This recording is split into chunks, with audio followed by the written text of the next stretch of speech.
বাসা থেকে অপমানিত হয়ে মন খারাপ করে রাস্তা দিয়ে হাঁটছি। পৃথিবীর সব জায়গায় আপনার সম্মান থাকলেও নিজের বাসায় বিন্দু পরিমাণ সম্মান থাকবে না। হঠাৎ একটা শক্ত কিছু এসে মাথায় পড়ে। ওরে মারে, মাথাটা মনে হচ্ছে ফেটে গেছে। মাথায় হাত দিয়ে দেখছি রক্ত বের হয়েছে কিনা।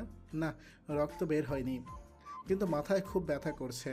পাশে তাকিয়ে দেখি একটা নারকেলে হাঁপ পড়ে আছে।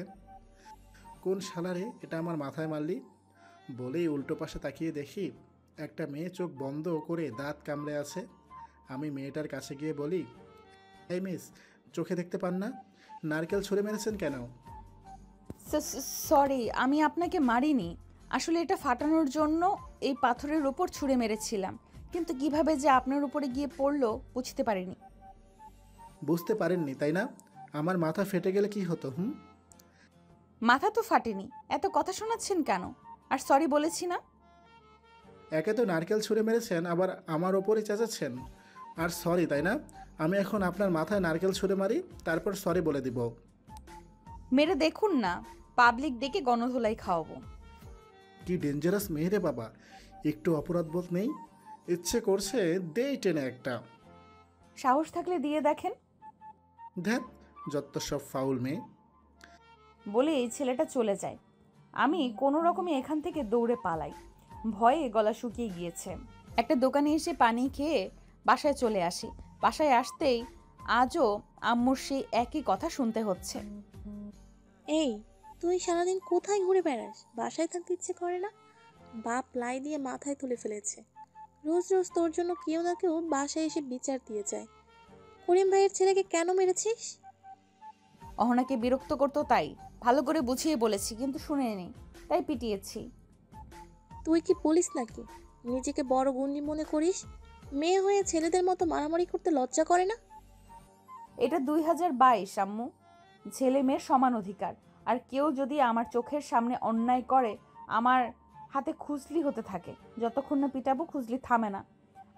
কোন ছেলে যে তোকে বিয়ে করবে তার কপালে দুঃখ আছে। আমার জন্য রাজকুমার আসবে। বলেই সিঁড়ি দিয়ে উঠে সোজা নিজের রুমে। আম্মু এখন একা একা কতক্ষণ আমাকে বকবে? আসলে কি হয়েছে, আমার বান্ধবী অহনা, ওকে করিম চাচার ছেলে রনি বিরক্ত করত। আমি ভালো করে বুঝিয়ে বলেছি এসব না করার জন্য, কিন্তু শালা আমার কথা শুনেনি, তাই ইচ্ছে মতো পিটিয়েছি। আমি লামিয়া, সবাই এমআর বলে ডাকে, মানে মাফিয়া রানী। এলাকার ছোট বড় কম বেশি সবাই আমাকে ভয় পায়। এবার মাস্টার্স করছি, ফ্রেশ হয়ে শুয়ে ফেসবুকে মাফিয়া রানী গল্প পড়ছি। একটা চায়ের দোকানে বসে চা খাচ্ছি। অফিস থেকে এসে কোথায় রুমে বসে শান্তিতে একটু কফি খাবো, তা আর হলো না। আমি ইমন চৌধুরী। বাসার সবাই আমাকে ভয় পায়, হোম মিনিস্টার বলেই ডাকে। বাসায় সবাই ভয় পায় বলেই এই নামে ডাকে। ভীষণ রকমের রাগে বলেই এই নাম। শুধু আমার ছোট বোন ইমা ছাড়া। আর এই হোম মিনিস্টার ওরই দেওয়া নাম। আজ ইমার সাথে তাল মিলিয়ে আব্বু আম্মু আমাকে পচিয়ে দিয়েছে। চা খেয়ে বিল দিয়ে আবার হাঁটতে হাঁটতে বাসায় চলে আসি। ছোট বোনকে বড্ড লাই দিয়ে ফেলেছি, বাট আর না, এবার ও আমাকে ভয় পাবে। কি রে ভাইয়া, এই না বলে গেলি আর বাসায় আসবি না? সেই তো বাসায় চলে আসলি। শাট আপ, বড্ড বার বেড়ে গেছিস। কিছু বলি না বলে যা ইচ্ছা তাই বলে যাচ্ছিস। আজকের পর আমার সাথে সাবধানে কথা বলবি, নয়তো এক থাপ্পড়ে সবগুলো দাঁত ফেলে দিব। তুই আমাকে বকছিস? তোর সাথে আর কথা বলবো না আমি তোর সাথে। বলেই ভ্যা ভ্যা করতে করতে চলে যায়। আমি সেই দিকে পাত্তা না দিয়ে রুমে চলে আসি। এই একটা জায়গায় আমাকে দুর্বল পেয়ে সবসময় ব্ল্যাকমেল করে। ওর কান্না আমি সহ্য করতে পারি না, আর বারবার সেটারই সুযোগ নাই। রুমে এসে ফ্রেশ হয়ে চেঞ্জ করে ল্যাপটপ নিয়ে নতুন প্রজেক্টে কাজ করতে থাকি। রাতে আব্বু আম্মু আর আমি ডিনার করতে বসেছি। আম্মু বলে, তোমার মেয়ে কিন্তু দিন দিন বড্ড খারাপ হয়ে যাচ্ছে। আজও একটা ছেলেকে মেরে বাসায় এসেছে। আব্বু বলে, তাই নাকি? নিশ্চয়ই ছেলেটা কোনো মেয়েকে বিরক্ত করেছে, নয়তো কারোর সাথে অন্যায় করেছে। ঠিক করেছিস মা? ঠিক করেছে তাই না? মেয়ে এখন বড় হয়েছে, আজ বাদে কাল বিয়ে দেব। এভাবে গুন্ডামি করে বেড়ালে কে বিয়ে করবে তোমার মেয়েকে? সবাই আবার এমআর বলে ডাকে, মানে জানো তো, মাফিয়া রানী। তোমার মেয়েকে সবাই মাফিয়া রানী বলে ডাকে। আব্বু বলে, যার যা ইচ্ছে সে তাই বলে ডাকো। আমার মেয়ে শুধু অন্যায়ের প্রতিবাদ করে, আমার কোনো সমস্যা নেই। শুনলে তো আম্মু, আমার আব্বু আমার পক্ষে আছে। এখন চুপচাপ খেয়ে নাও। বাবা মেয়ে যা ইচ্ছে হয় তাই করো, আমি কে কিছু বলার? আমি আর আব্বু মুচকি হেসে চুপচাপ খাবার খেয়ে নিই, রুমে এসে শুয়ে পড়ি। এই যে হোম মিনিস্টার সাহেব, কিছু কথা ছিল আপনার সাথে। আব্বু, তোমাকে কতবার বলেছি আমাকে হোম মিনিস্টার বলবে না? তুই আমাদের বাসার হোম মিনিস্টার, ব্যবহার তো তেমনিই করিস, কিছু বললে রেগে যাবি। এত কথা না পেঁচিয়ে কি বলতে চাইছো বলো। এই মানে আমার বন্ধু আনোয়ারের মেয়ে বিয়ার 3 দিন পর সো হোয়াট? আমাদের সবাইকে যেতে বলেছে, স্পেশালি তোকে। আমি বিয়ের দিন যাব, তোমাদের ইচ্ছে হলে তোমরা আজ চলে যাও। তোর সমস্যা কি ভাইয়া? আঙ্কেল কত আশা করে বলেছে, আর তুই বিয়ের দিন যাবি শুধু খেতে? শাট আপ, ফালতু কথা বললে থাপ্পড় দিয়ে সবগুলো দাঁত ফেলে দিব। ইমন বাবা, আমরা তো তোর সব কথাই শুনি, আমাদের একটা কথা শোন। আমি আনোয়ারকে কথা দিয়েছি। ঠিক আছে, কাল যাব আমি, আর কোনো কথা শুনতে চাই না এই নিয়ে। আব্বু থাক, ভাইয়া কালকে যাক, আমরা আজকেই চলে যাই। আব্বু ঠিক আছে বলে খাবার খেতে থাকে। খাবার খেয়ে আমিও রুমে চলে আসি, দরজা বন্ধ করে লাইট অন রেখেই ঘুমিয়ে পড়ি। লাইট অফ করে আমার ঘুমাতে প্রবলেম হয়। আম্মু আর খাবো না। অনিমা সকাল থেকে এখন পর্যন্ত 100 বার করে ফেলেছে। সেটা আগে মনে ছিল না? এত লেট করে কেন ঘুম থেকে উঠেছিস? আচ্ছা খেয়েছি, পেট ভরে গেছে, আর খেলে আমার পেট ফুটে যাবে এবার। ওখানে গিয়ে কারোর সাথে কোনো রকমের ঝামেলা করবি না, আর ঠিক মতো খাবি। আচ্ছা সব মনে থাকবে, এবার আমি যাই। উম্মুয়া। বলেই আম্মুর গালে চুমু দিয়ে বাসা থেকে বের হয়ে গাড়ি নিয়ে চলে আসি অনিমার বাসায়।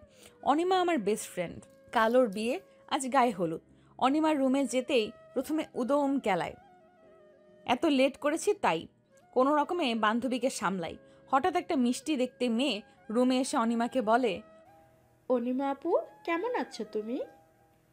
অনিমা ভালো আছি বলে মেয়েটাকে জড়িয়ে ধরে। এরপর আমার সাথে পরিচয় করিয়ে দেয়। কেমন আছো মিষ্টি পরি? আমি ভালো আছি। আপু, আপনি কেমন আছেন? আমিও ভালো আছি। এসো আমরা 3জন বসে গল্প করি। অফিস শেষ করে বাসায় এসে চেঞ্জ করে একটা ব্রাউন পাঞ্জাবি আর সাদা রঙের একটা প্যান্ট পরে নেই। আব্বু এর মধ্যে 3বার কল করে জিজ্ঞেস করেছে কখন আসবো। বাসা থেকে বের হয়ে গাড়ি নিয়ে চলে আসি আঙ্কেলের বাসায়। আঙ্কেলের গেটের কাছ থেকে আমাকে রিসিভ করে। মনে হচ্ছে আমি আসায় আঙ্কেল খুব খুশি হয়েছে। মানুষ এত ছোট ছোট বিষয়ে এত খুশি কি করে হয় বুঝি না। বাসার ভিতরে আসতেই আব্বু এসে বলে, কিরে হোম মিনিস্টার, এত লেট হলো কেন? আব্বু এটা আমাদের বাসা নয়, এসব এখানে বললে আমি কিন্তু চলে যাব। ওকে আর বলবো না, আয় ভিতরে আয়। ভিতরে এসে সোফায় বসি। অনেকে এসে আমার সাথে কথা বলছে, এটা ওটা জিজ্ঞেস করছে। বিরক্ত লাগছে খুব। আঙ্কেল বুঝতে পেরে সবাইকে সরিয়ে দেয়। হলরুম থেকে এত চেঁচামেচি শুনে অনিমা, ইমা, আমি সেখানে আসি। এসে যাকে সোফায় বসে থাকতে দেখি, আমার পরাণ পাখিটা তো উড়াল দিবে দিবে অবস্থা। এটা তো সেই লোকটা যাকে আমি রাস্তায় যা ইচ্ছা তাই বলেছিলাম। অনিমাকে জিজ্ঞেস করি এই লোক এখানে কেন। অনিমা বলে আঙ্কেলের বন্ধুর ছেলে। এই লোকের আব্বুর সাথে আঙ্কেলের বন্ধুত্ব করতে হলো। কি রাগী লোক রে বাবা। আপু বড্ড রাগী, তাই বাসায় তাকে আমরা হোম মিনিস্টার বলে ডাকি। ও আচ্ছা, এই 1 সেকেন্ড, তুমি ওই রাগী লোকটাকে চেনো? চিনব না কেন, আমার ভাইয়া। এ তোমার ভাইয়া? কিছু বলো না ওনাকে। ভয় নেই আপু, আমি কিচ্ছু বলবো না। কোনো রকমে অনিমা আর ইমাকে নিয়ে সেখান থেকে কেটে পড়ি। রুমে এসে বুকে ফু দিয়ে বড় বড় নিঃশ্বাস নিচ্ছি। তনিমা বলে, তোর মতো আমার কাউকে ভয় পেতে পারে? আমার বিশ্বাস হচ্ছে না। এমার মানে কি আপু? অনিমা ইমাকে বলে আমি মাফিয়া রানী, সবাইকে পিটিয়ে বেড়াই বলে সবাই আমার এই নাম দিয়েছে। একটা রুমে এসে বসে আছি, হঠাৎ ইমা আর অনিমা রুমে আসে। অনিমাকে আমি এর আগে মনে হয় 3-4 বার দেখেছি। খুব ভালো মেয়ে অনিমা, খুব মিশুকও। কিরে হোম মিনিস্টার, নতুন বউ সেজে এসেছিস কেন? আমি তো ভেবেছিলাম সাহেব সেজে আসবি। থাপ্পড় খেতে ইচ্ছে করছে। মেরে দেখো না। চিৎকার করে বলবো তুমি আমাদের বাসার হোম মিনিস্টার। আমাকে বিরক্ত করা ছাড়া তোর আর কোনো কাজ নেই? আপাতত নেই। আমাকে আরও কিছু সময় জ্বালিয়ে দুজন চলে যায়। রাতে হলুদের জন্য সিঁড়ি দিয়ে নিচে নামছি, কারোর সাথে ধাক্কা লাগে। সামনের ব্যক্তিটি পড়ে যেতে নিলে আমি তাকে ধরে ফেলি। হঠাৎ কারোর সাথে ধাক্কা লাগায়, পড়ে যেতে নিলে ভয়ে চোখ বন্ধ করে ফেলি। ধীরে ধীরে চোখ খুলে বোঝার চেষ্টা করি আমি কি এখনো বেঁচে আছি নাকি টাটা বাই বাই হয়ে গেছি। কারো একটা হাত আমার কোমরে, আরেক হাত আমার পিঠে, আমার এক হাত সামনে থাকা ব্যক্তিটির বুকে, আরেক হাত তার হাতকে শক্ত করে চেপে ধরে আছে। ওপরের দিকে তাকিয়ে আমি তো ভয়ে শেষ। এ তো সেই ব্যক্তি। আজ সারা রাত কি এভাবে থাকার ইচ্ছে আছে নাকি? আপনি তো আমাকে ধরে রেখেছেন, না ছাড়লে সরব কি করে? ভেবে বলছো তো ছেড়ে দিব? আমি নিচে তাকিয়ে দেখি উনি আমাকে ছাড়লে আমি গড়াতে গড়াতে নিচে চলে যাব। ভয়ে ওনাকে আরো শক্ত করে চেপে ধরে চিৎকার করে বলি, না প্লিজ ছাড়বেন না। গতকাল আমার মাথায় নারকেল ছুঁড়ে মেরেছ, আজকে আবার ধাক্কা দিয়েছ। সরি বলো, নয়তো ছেড়ে দিব। সরি, একবার না 100 বার সরি। আমি লামিয়াকে সেফ জায়গায় এনে ছেড়ে দেই। লামিয়া আমার দিকে তাকিয়ে থেকে লজ্জা পেয়ে মুচকি হেসে চলে যায়। আমি বুকে হাত রাখতেই দেখি আমার হার্টবিট বেড়ে গেছে। মনে হচ্ছে বুক থেকে হার্ট বের হয়ে চলে আসবে। আমার হঠাৎ এমন হচ্ছে কেন? এর আগে তো কখনো এমন হয়নি কোনো মেয়েকে দেখে। নিজের মনকে সামলে নিয়ে নিচে চলে আসি। ইমা আমার কাছে এসে ফিসফিস করে বলে, ভাইয়া, বিষয়টা কেমন ফিল্মি হয়ে গেল না? কোন বিষয়ের কথা বলছিস? এই যে একটু আগে লামিয়া আপুর সাথে ধাক্কা খাওয়া, চোখে চোখ রেখে তাকিয়ে থাকা। এত বেশি বুঝতে হবে না, যা এখান থেকে। চাইলে লামিয়া আপুকে বিয়ে করতে পারিস, দুজনকে খুব সুন্দর মানাবে। আমি ইমার দিকে রাগি লুকে তাকাতেই দেয় এক দৌড়। আমি একা একা হাসতে থাকি। আব্বু আমার পাশে দাঁড়িয়ে বলে, হোমমিস্টার একা একা হাসছে, কাহিনী কি? কারণ প্রেমে পড়েছিস নাকি? তেমন কিছু না আব্বু। আচ্ছা, তোমাদের কোনো কাজ নেই আমাকে খোঁচানো ছাড়া? খোঁচাবো কেন? আমারও এমন হয়েছে। যখন আমি তোর আম্মুকে প্রথম দেখেছি, তোর দাদুর কাছে ধরা পড়ে গিয়েছিলাম তোর মতো একা একা হাসতে গিয়ে। কী রকম হয়েছিল আব্বু? আম্মুকে দেখে তোমার মনের অনুভূতি কেমন হয়েছিল? তোর আম্মু আর আমি ক্লাসমেট ছিলাম, দুজনেই লজ্জা পেতাম সামনে আসলে। আর সবচেয়ে ইন্টারেস্টিং ব্যাপার হলো, তোর আম্মু আমার সামনে আসলেই আমার হার্টবিট বেড়ে যেত। একবার তোর আম্মুকে দেখলেই আমার সারাটা দিন খুব রঙিন হয়ে যেত। তার মানে কি আমিও ওকে ভালোবাসি? ওকে দেখার পর থেকে আমারও হার্টবিট খুব দ্রুত চলছে। মনে হচ্ছে আমি রঙিন কোনো স্বপ্নে ভাসছি। ভালো তো বাসিস, তা ওটাকে। ওই তো সিট। আব্বু তুমি কী সব বলছো আমাকে? যাও গিয়ে নিজের কাজ করো। বলেই আমি আব্বুর সামনে থেকে সরে যাই। আব্বু একা একা হাসতে থাকে। গায়ে হলুদ চলছে, আম্মু কল করেছে, তাই বাসা থেকে বের হয়ে কথা বলছি। ওখানে গিয়ে কারোর সাথে ঝামেলা করিসনি তো? সবার আম্মুরা কল করলে প্রথমে জিজ্ঞেস করে ভালো আছিস কি না, খেয়েছিস কি না। আর তুমি জিজ্ঞেস করছো ঝামেলা করেছি কি না? তোর সম্পর্কে তো আমার জানা আছে, মেয়ে হয়ে ছেলেদের মতো মারপিট করিস। কে জানে কোন ছেলেকে ধরে পিটানো শুরু করিস। আমি কারোর সাথে কোনো ঝামেলা করিনি। আচ্ছা আম্মু, পরে কথা বলছি। হ্যালো হ্যালো, যা কেটে দিল। আম্মুর সাথে কথা বলতে বলতে দেখি একটা ছেলে ইমার সাথে মিসবিহেভ করছে। আমি কল কেটে আশেপাশে তাকিয়ে একটা মোটা লাঠি পাই। সেটা নিয়ে ছেলেটার কাছে যেতে নিলে কোথা থেকে ইমন এসে ছেলেটার গালে থাপ্পড় দেয়। ছেলেটা ভয়ে পালিয়ে যেতে নিলে ইমন ছেলেটার কলার ধরে বলে, তোর সাহস দেখে আমি অবাক হচ্ছি, তুই ইমন চৌধুরীর কলিজায় হাত দিয়েছিস। ছেলেটা আমাকে সরি বলতে বলতে কান্না করে দিয়েছে। আমি নিজের রাগকে কন্ট্রোল করে ছেলেটাকে বলি, দেখো ব্রো, মেয়েদের সাথে এভাবে মিসবিহেভ করলে মেয়েরা ভালোবাসবে না। ভালো করে ভালোবাসার কথা বলো। যদি মানে তো ভালো, নয়তো বিরক্ত করো না। আর এই পৃথিবীতে তোমার জন্য আল্লাহ তাআলা কাউকে না কাউকে পাঠিয়েছে। এভাবে মেয়েদের বিরক্ত করলে এটা প্রমাণ হয় না তুমি তাকে ভালোবাসো। রাতে অন্ধকারে নয়, দিনের আলোতে ফুল হাতে ভালোবাসার কথা জানাতে হয়। বুঝতে পেরেছো আশা করি। ছেলেটার জি ভাইয়া বলে চলে যায়। একটা মানুষ কাউকে এমন করে বোঝাতে পারে, আর তার থেকে বড় কথা, নিজের বোনের সাথে এমন করার পরেও এত ঠান্ডা মাথায় ছেলেটাকে বুঝিয়ে দিল। আমি মুগ্ধ নয়নে তাকিয়ে আছি। এত রাতে তুই একা এখানে কেন এসছিস? আসলে ভাইয়া, আমার বান্ধবী কল করেছিল ওর সাথে কথা বলার জন্য। ঠিক আছে, বাসার ভিতরে যা। ইমা মাথা নেড়ে ভেতরে চলে যায়। আমি একটু সামনে এগোতেই তার পাশে তাকিয়ে দেখি লামিয়া হাতে লাঠি নিয়ে দাঁড়িয়ে আছে। তুমি এখানে এত মোটা লাঠি নিয়ে দাঁড়িয়ে আছো কেন? এমনি, কোনো কারণ নেই। দেখে তো মনে হচ্ছে কারোর সাথে মারামারি করার জন্য। মাফিয়া টাফিয়া নাকি তুমি আবার? আমাকে দেখে কোন দিক থেকে মাফিয়া মনে হয়? আমার মানে সম্পর্কে শুনেছি। এখন নিশ্চয়ই ওই ছেলেটাকে মারার জন্য হাতে লাঠি নিয়ে দাঁড়িয়েছিলে। ছেলেটা ইমার সাথে বাজে আচরণ করেছিল, তাই পেটাতে চেয়েছিলাম। কাউকে মেরে নষ্ট করার চেয়ে বুঝিয়ে বলে ভালো করতে শিখো। ভিতরে চলো, নয়তো তোমাকেই কেউ তুলে নিয়ে যাবে। বলেই ইমা চলে যায়। আমি মুচকি হেসে লাঠি ফেলে দিয়ে বাসার ভেতরে চলে আসি। গায়ে হলুদ বিয়ে শেষ হয়ে যায়। এর মধ্যে লামিয়ার সাথে খুব ভালো একটা সম্পর্ক হয়ে গেছে। অনিমা চলে যেতেই আমি বাসায় চলে আসি। আব্বু আম্মু আর ইমা রয়ে গেছে। বাসায় এসে ফ্রেশ হয়ে চেঞ্জ করে শুয়ে পড়ি। 2 দিন ঠিকমতো ঘুমাতে পারিনি।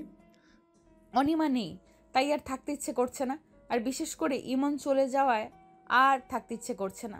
বাসায় চলে যাব, কিন্তু ইমনের সাথে কিভাবে কথা বলা যায় সেটা ভাবছি। ইমার কাছে গিয়ে আমতা আমতা করে বলেই ফেলি নাম্বারের কথা।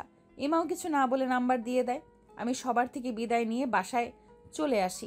বাসায় এসে আব্বু আম্মুর সাথে কথা বলে রুমে চলে আসি। ফ্রেশ হয়ে মোবাইল হাতে নিয়ে ভাবছি ইমনকে কল করব কি না। না থাক, পরে কল করব।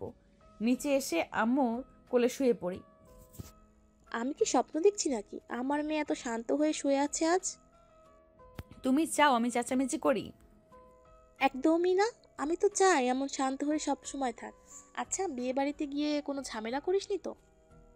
ঝামেলা করলে তো এতক্ষণে বিচার চলেই আসতো। আজকে তোকে অন্যরকম লাগছে। কাহিনী কি বলতো? কারো প্রেমে পড়েছিস নাকি? না, এখনো পড়িনি, তবে খুব তাড়াতাড়ি পড়বো মনে হয়। আচ্ছা, তাই নাকি? তা ছেলেটা কে শুনি? এদেশের টপ বিজনেসম্যান ইমন চৌধুরী। ও আমাকে পছন্দ করে আমার মনে হয়।